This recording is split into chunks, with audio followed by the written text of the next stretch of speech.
Vous écoutez Procrastination, saison 7, épisode 8, captiver l'attention du lecteur. Un podcast sur l'écriture en 15 minutes. Parce que vous avez autre chose à faire et qu'on n'a pas la science incluse. Avec les voix de Mélanie Fazi, Estelle Faye et Lionel Delous.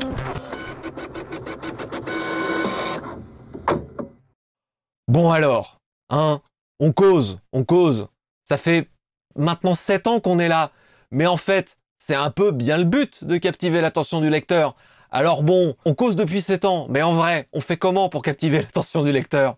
Eh bien, on retourne écouter les 7 saisons de procrastination. Merci, au revoir. On galère, et on travaille, on réécrit. Voilà, enfin tout ça, vous l'avez déjà entendu. Bon, qui c'est qui se lance sérieusement sur le truc? Je vais lancer une piste et on rebondit peut-être dessus. En réfléchissant à ça, captiver l'attention, ce qui m'est venu, tout ce que je vois moi comme mécanisme, c'est ça repose sur la curiosité du lecteur, c'est avoir donné envie de tourner les pages. Donc, laisser donner suffisamment d'éléments pour, on a des éléments à distiller pour attiser la curiosité et y répondre. Y répondre suffisamment régulièrement pour relancer l'attention, mais laisser suffisamment d'éléments pour plus tard, pour qu'on se dise, ok, même, maintenant je veux la suite.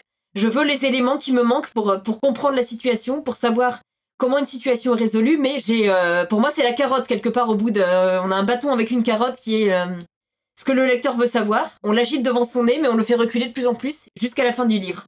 Je ne sais pas si c'est très cohérent comme image, mais... Alors, pour moi, il y a 2-3 trucs qui sont un peu les trucs de base, certains qu'on a déjà abordés. Par exemple, faire une action qui évolue en cause et conséquence. CF épisode précédent, voilà, je sais plus quel numéro. Aussi avoir des personnages, par exemple, un truc qui marche très bien, c'est des personnages avec des motivations fortes. C'est des enjeux forts et clairs, si vous avez un fil rouge d'enjeu qui est très clair, et qui est à la fois un enjeu personnel pour le personnage, mais qui se mêle à un enjeu plus grand pour le monde. Forcément, tout de suite, vous avez quelque chose qui va capter l'attention. Du mystère, du suspense. Quand vous écrivez un suspense, par exemple, l'idée c'est que le lecteur ait presque, même que le lecteur ait dans le livre, tous les éléments pour résoudre, en fait, l'énigme.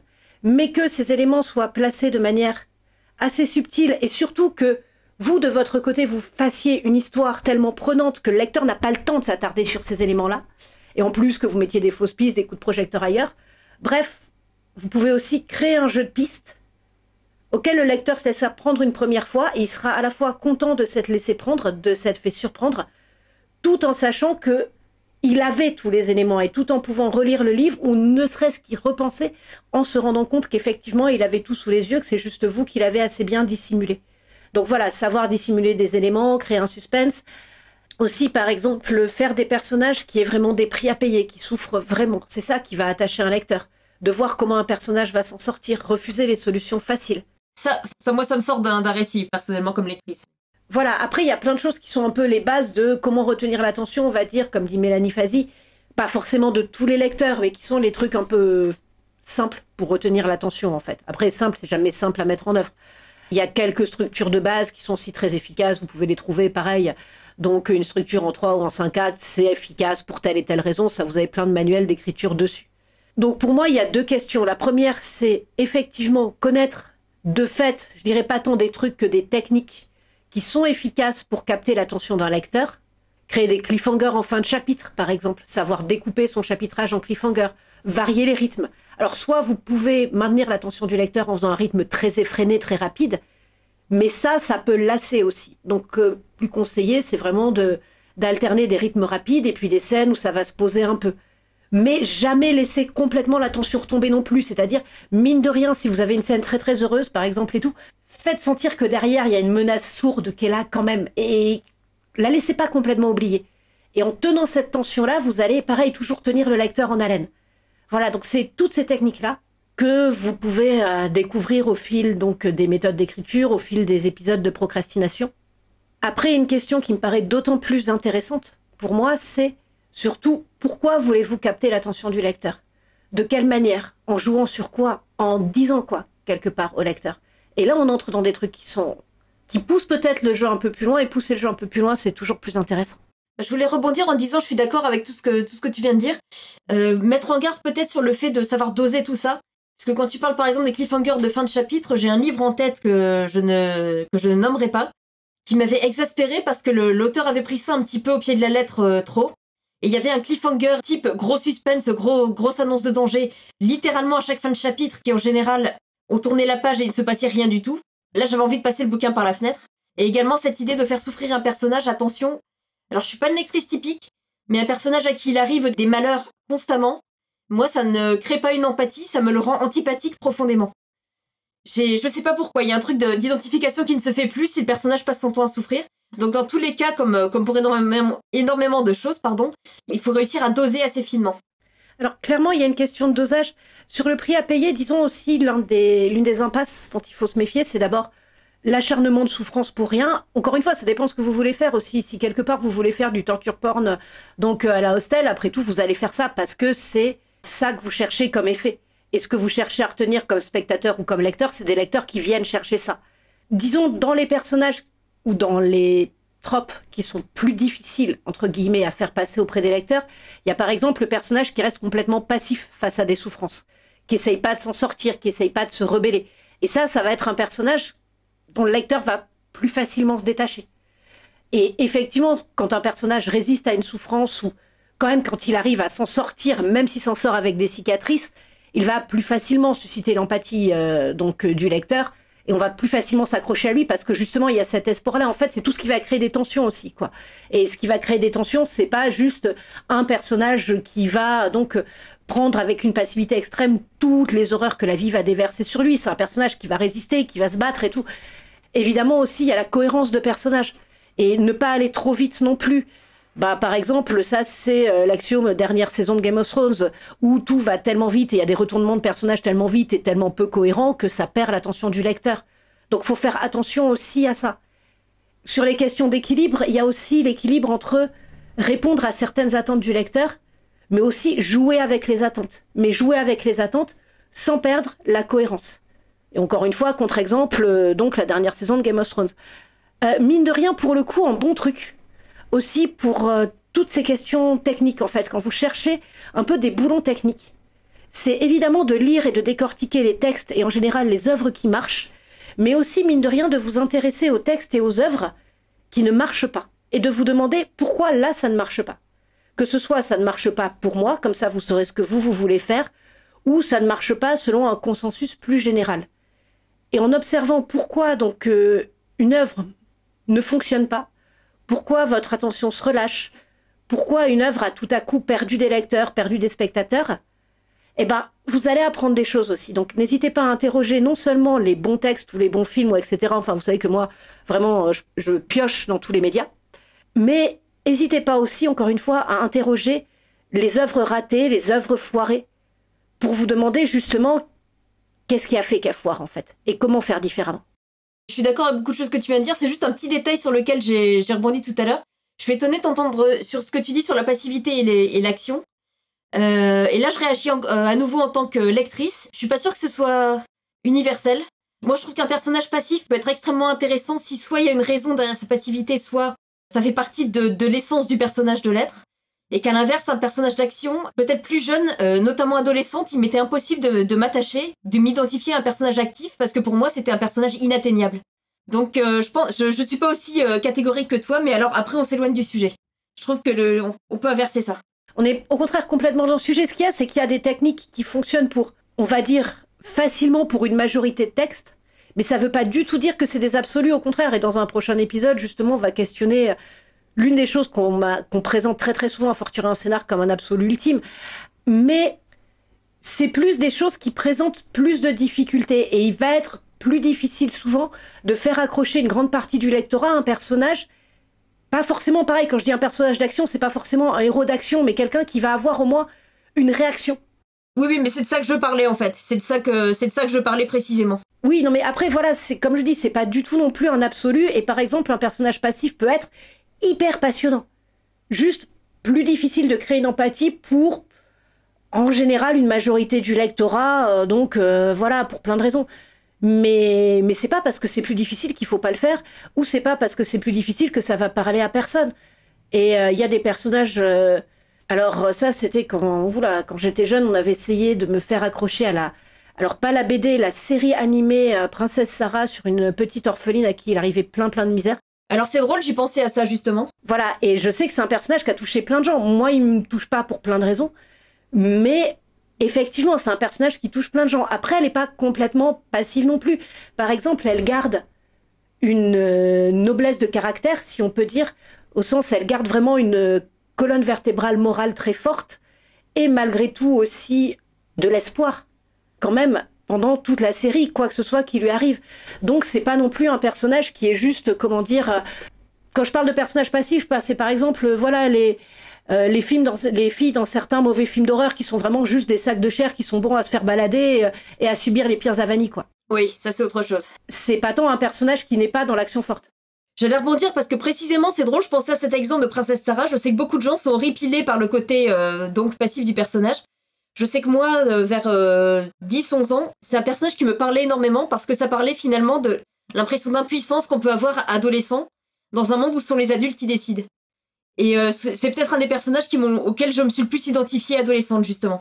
Mais après, j'allais rebondir sur un autre exemple. J'ai découvert récemment un exemple de personnage passif et absolument passionnant, une série que j'ai pas pu lâcher. J'ai découvert la 2e saison récemment de la série En Thérapie, où une grosse partie des intrigues passe sur le fait que des personnes sont confrontées à un problème qu'elles refusent de résoudre et il faut qu'on remonte à la source pour comprendre pourquoi elles sont passives. Et c'est un des trucs les plus passionnants que j'ai vu récemment, j'étais scotchée. C'est possible, mais c'est compliqué. Pour finir sur Princesse Sarah, même si c'est un personnage qui m'accroche pas pour plein de raisons, et notamment c'est vrai que moi, pour que j'accroche à des histoires de noblesse, c'est compliqué. Par contre, ce n'est pas un personnage passif. Pour moi, c'est juste qu'elle a une manière de réagir qui n'est pas celle de l'archétype, entre guillemets, du personnage rebelle, d'ado rebelle qui se défend ou tout ça, mais elle réagit à sa manière. Complètement. Donc, justement, aussi, ce qu'il faut voir, c'est... Et c'est en ça qu'elle est intéressante. Évidemment, dès qu'on est dans des archétypes, on va avoir une histoire qui prend de l'inertie facilement, mais qui va peut-être moins marquer profondément les lecteurs, ou au moins certains lecteurs, qu'une histoire qui va interroger des choses moins simples, moins faciles. Donc, connaître des techniques, c'est bien, travailler des techniques, c'est bien, mais avant tout, savoir quelle histoire on veut faire, et pas forcément vouloir faire de l'histoire qui fonctionne pour de l'histoire qui fonctionne, pour moi, c'est essentiel. J'allais m'efforcer de créer de la polémique, c'était mon tour, en disant que même si moi je suis client effectivement du suspense, de la tension, etc., tout le monde ne l'est pas. Quand on parle de curiosité et de tension, c'est des choses qui sont extrêmement vastes et on trouve le plaisir et la tension dans des genres extrêmement différents. Que ce soit dans du thriller ultra glauque ou dans le roman sentimental le plus mignon, il y a quand même une certaine forme de tension narrative dans un cas comme l'autre. Elle est juste extrêmement différente et le plaisir est pas du tout le même.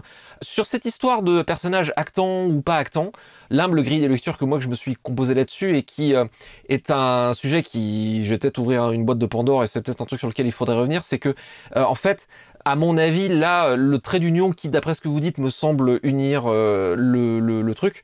J'étais pas fan de Princesse Sarah non plus quand j'étais môme.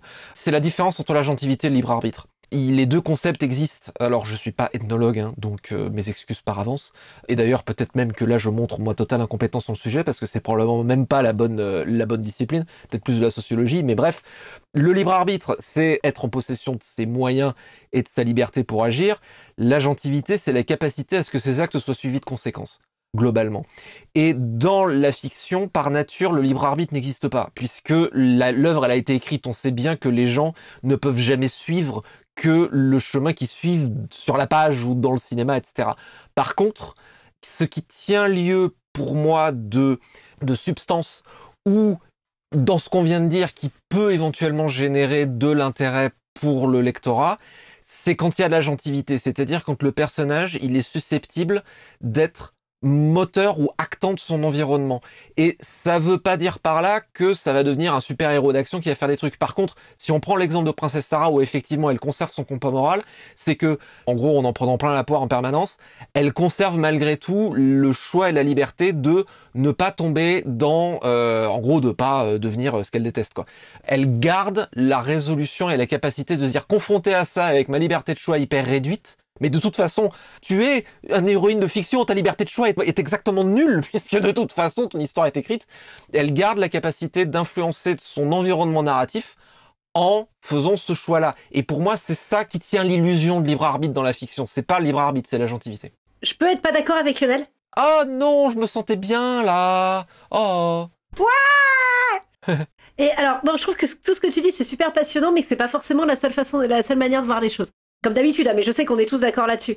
Mais justement, je voudrais rebondir parce que c'est absolument passionnant ce que tu développes. Mais déjà, pour moi, je suis pas sûre sur le libre arbitre. C'est-à-dire que dans ma manière d'écrire, la manière dont je vois les choses, dont je vis les choses, il y a très souvent des personnages qui vont m'entraîner sur des routes où je ne pensais pas aller, que je n'avais pas prévu. Et c'est vraiment les personnages qui me guident, en fait. Donc, c'est pas eux qui sont prisonniers d'une histoire, c'est vraiment quelque chose qu'on construit ensemble. Et après, à l'inverse, je vais avoir des personnages qui, justement, notamment là, je pense à un que je suis en train de développer, et qui au début est juste pas dans ses actions, pas forcément en gros impact sur le monde. Avant tout, il est dans la survie, en fait. Et tout son enjeu, pendant quasiment l'entièreté du livre, ça va être de pouvoir se retrouver dans une position où il peut faire un choix, et où il se rend compte qu'il peut faire un choix. Heureusement, j'espère qu'il n'y a pas que ça, mais c'est presque un million de signes pour qu'il y ait un personnage qui se retrouve dans une position où il comprenne qu'il peut faire un choix. Et où il peut faire un choix en plus, parce qu'il y a des personnages qui ne sont même pas dans ces positions-là. Ou qui, voilà, ne voient même pas qu'ils peuvent être dans ces positions-là. Donc, il y a plein de manières de voir ça. C'est pour ça que je pensais à un personnage qui, encore une fois, juste... et pas juste, encore une fois, un sac de son baladé par les envies de l'auteur. Et c'est vraiment ça. C'est pour ça que je pensais à certaines victimes dans les films d'horreur, qui peuvent être aussi une manière aussi de voir les choses, et un discours sur le monde et tout. Mais si tous les personnages ressemblent absolument qu'à ça, à de la chair à canon, il faut vraiment que les meurtres ils soient bien gore, et qu'on soit très amateur de gore pour que quand même le film ou le livre il nous intéresse encore, quoi. Et il y a quand même quelque chose qui, moi j'ai l'impression, fait la différence pour beaucoup de lecteurs. En tout cas, j'ai l'impression quand j'en parle avec les lecteurs et tout, il y a quand même quelque chose aussi qui est important et qui là pour le coup va bien au-delà de la technique, c'est la sincérité. Je pense que quand on est sincère dans ce qu'on écrit, quand on écrit vraiment ce qui nous tient à cœur, ça donne une force supplémentaire à notre livre et les lecteurs le ressentent vraiment en face.